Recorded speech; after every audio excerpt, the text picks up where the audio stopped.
The small aircraft rose slowly, its engine sputtering into the stillness of the early morning. Below, a battlefield sprawled across the French countryside. Muddy roads, smoke rising from shattered tanks, and soldiers on the move, all barely visible through the haze of fog that clung to the earth. This was Normandy, 1944, just after D-Day. And for many soldiers, this scene was their first exposure to war on this scale. But for one pilot, this was just another day.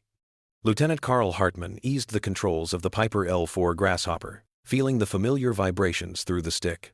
The aircraft was light, its design simple and utilitarian.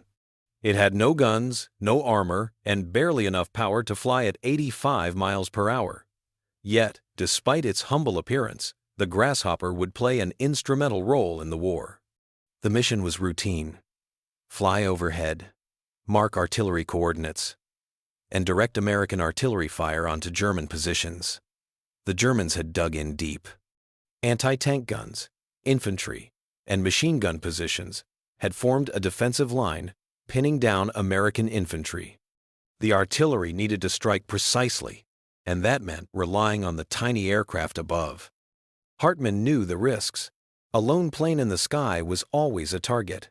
The Germans had learned to watch for these small planes, understanding the deadly pattern they followed. The Grasshopper appeared, and soon after, the artillery would rain down. It was a dance of destruction, one that the Germans tried to stop with every machine gun they could lay their hands on. Hartmann banked to the left, circling lower, his eyes scanning the ground below. He saw the first flashes of gunfire. A burst of machine gun tracers from the German position. A few feet off.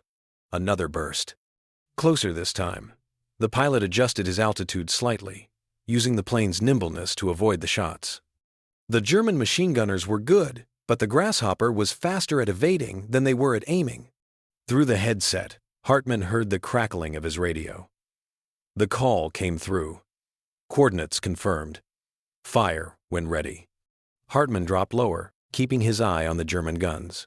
His plane was nearly silent except for the hum of the engine, but the world below was full of sound. Explosions echoed in the distance, and the rattle of small arms fire pierced the quiet. He adjusted the flight path again, making another pass, the low rumble of artillery fire now in sync with his movements. The German soldiers on the ground knew the pattern as well. They had seen this before. The small plane appeared, circled overhead, and soon after, the shells would fall. The first rounds from the American artillery landed short, causing the earth to tremble but leaving the German positions unscathed. Hartmann made another pass, his eyes focused on the smoke rising from the initial explosion. He called in an adjustment, giving the artillery the necessary correction. His plane was exposed. Any mistake could end in disaster. But he had trained for this. The life of an L-4 pilot was built on repetition, precision, and a quiet awareness that each mission could be your last. On the third pass, the rounds found their target. The German position exploded under the weight of the shells. Smoke rose in a thick cloud, and the distant sound of breaking metal filled the air. Hartmann leveled the plane and began to climb out of the danger zone, the threat of enemy fire still present but fading into the distance. The mission had been a success. The German position was neutralized, and American infantry moved forward. But the price of such success was the constant danger. The Grasshopper was a fragile tool, but it was effective. And that effectiveness, despite its size, made it one of the most feared planes on the battlefield. The Piper L-4 Grasshopper, at first glance, seemed an odd choice for combat. Weighing just 740 pounds with a wingspan of 35 feet, the aircraft was a far cry from the heavy bombers and fighters that dominated the skies during World War II. Its engine, producing a mere 65 horsepower, made it slower than most ground vehicles. But in this era of war, size and speed were less important than the ability to see and relay information quickly. The L-4's primary role was that of a liaison aircraft, but it became a symbol of tactical innovation. It could take off from almost any cleared field, including narrow farm roads, and land with the same ease. The design was based on the Piper Cub, a civilian aircraft repurposed for military use. The Grasshopper was armed with nothing more than a radio and its ability to mark targets. It carried no weapons, no bombs, and no armor. Its role was to observe, communicate, and direct fire. The aircraft's purpose was not to engage in direct combat, but to be the eyes and ears of the American military on the ground. It could fly low and slow, an ideal platform for spotting enemy positions or coordinating artillery fire. Its pilots had no illusions about the risks. The L-4 was extremely vulnerable. It could be brought down by a single bullet from an enemy rifle or machine gun. But the Grasshopper's true power lay in its ability to bring the battlefield into focus. Pilots of the L-4 were trained to fly low, below the reach of most enemy fighters, and well within the range of small arms fire. They relied on their ability to outmaneuver the threats around them, banking sharply to avoid gunfire and using the terrain to shield themselves from larger threats. Despite its slow speed, the L-4 could dodge fire with a series of sharp, unpredictable turns, often diving in and out of view behind hills and trees. The pilot's job was one of constant adjustment and awareness. A miscalculation, a moment of hesitation, could be fatal. On the ground, American artillery relied heavily on the information provided by the L-4 pilots. Artillery was effective only if it was accurately aimed, and that required precise coordinates. The Grasshopper pilot would fly overhead, spotting enemy gun positions, troop movements, and defensive strongpoints. Once a target was identified, the pilot would relay the coordinates back to the artillery units. The crew on the ground would then adjust their fire, correcting based on the pilot's directions. The coordination was instantaneous. The result was devastating. In many cases, the German forces quickly learned to fear the Grasshopper. They had seen the pattern too many times. The L-4 appeared overhead, and soon after, artillery shells would start falling. German soldiers became adept at recognizing the sound of the Grasshopper's engine, and they knew what it meant: incoming fire. They would attempt to shoot it down, but with little success. The aircraft was too nimble and too small to target effectively. The tactical advantage of the Grasshopper became clear early in the war.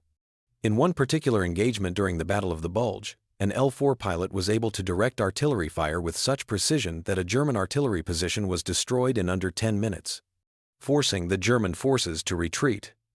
The result was a significant shift in the battle's dynamics, one that the German commanders could not easily counter. At the psychological level, both the American and German soldiers understood the L-4's role. For the Americans, the Grasshopper was a reassuring presence, a reminder that their artillery was accurate and capable.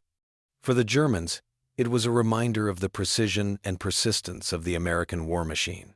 The Grasshopper was small, but it was everywhere, and it made the German soldiers feel exposed. The impact of the L-4 was not just about the destruction it could bring. It was about the information it provided. By ensuring that American artillery struck with pinpoint accuracy, the Grasshopper minimized the amount of fire needed to neutralize enemy positions. This reduced the risk of friendly fire and saved valuable ammunition. In a war where resources were stretched thin, efficiency became just as important as firepower. The L-4 also played a role in battlefield intelligence. Its pilots would often spot German supply lines, vehicle movements, and troop concentrations, reporting back to headquarters with vital information. This intelligence was crucial for shaping the strategic direction of battles. It allowed commanders to make informed decisions about where to concentrate their forces and where to strike. Despite the dangers, L-4 pilots carried out their missions with a sense of calm professionalism. The pressure was immense, but the training was designed to prepare them for such moments. They knew that their role was critical to the success of the larger operation. The soldiers on the ground relied on their information, and their lives often depended on it. The Grasshopper pilots knew that every mission carried a risk, but they also knew that their success could turn the tide of a battle. The simplicity of the L-4's design and its humble appearance made it easy to overlook. It was often seen as nothing more than a small, fragile plane, hardly the stuff of legends. Yet, in the field, it became an indispensable tool of war. Its ability to operate in difficult conditions, to navigate the tight spaces of the battlefield, and to provide real-time intelligence was unparalleled. The Grasshopper's effectiveness lay in its integration into a broader strategy of combined arms warfare. It was not a weapon of mass destruction. but it was a tool that enabled the American military to use its firepower with precision. It allowed artillery units to strike with deadly accuracy, turning the tide in countless engagements. It proved that sometimes the most effective weapons are not the largest or most powerful, but the ones that can gather information and use it swiftly and decisively. The psychological and physiological stress on the pilots of the L-4 was immense. While the plane itself lacked the armor or offensive capabilities of more traditional military aircraft, it faced constant danger. The pilots were aware that any moment, a bullet or a burst of machine gun fire could bring the aircraft down. They had no weapons to defend themselves. The only option was to rely on their skills, speed, and the terrain around them to stay alive. L-4 pilots had to maintain a delicate balance. They needed to fly low enough to observe enemy positions, but not so low that they became easy targets for enemy gunners. Their flight patterns became instinctual sharp banks, sudden climbs, and evasive maneuvers to avoid gunfire. The small size of the aircraft made it difficult for enemy gunners to track, but the pilots still lived under the constant threat of death.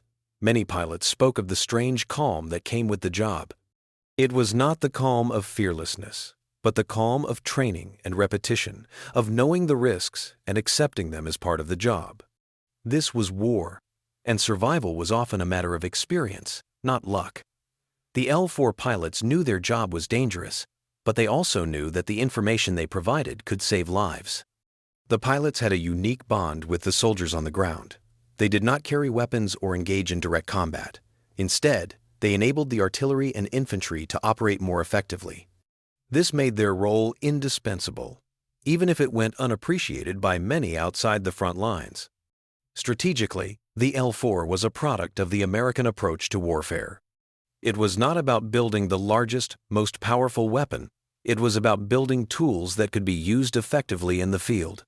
The L-4 was not built for grandeur, but for functionality. It was easy to produce, cheap to maintain, and highly effective in the right hands. Its small size and simplicity were key to its success.